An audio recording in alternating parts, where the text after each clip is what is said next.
Петмина македонски државјани на возраст од 25 до 41 година нелегално продавале автоматски пушки по цена од 550 евра во Македонија. По низата спроведени мерки и обезбедување на докази, МВР ја уапси оваа петчлена група, која е дел од меѓународен канал за криумчарење на оружје.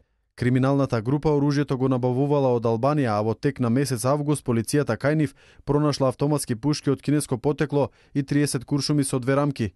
Утринава по претходно обезбедените наредби од истражен судија извршен е претрес во домовите на лицата, а истите по апсењето се однесени во полициска станица на службен разговор. Во нивните домови при извршените претреси беа пронајдени и одземени еден сигнален пиштол со калибар 6,35 мм, модифициран, кој може да послужи како огнено оружје, како и уште еден сигнален пиштол, потоа патничко возило, кое што е во текот на кривичните дела извршени од страна на групата, било користено како возило со кое што било транспортирано оружјето.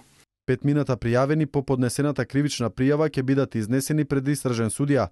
Тројца од нив пак на полицијата и се од претходно познати за сторени тешки кривични дела.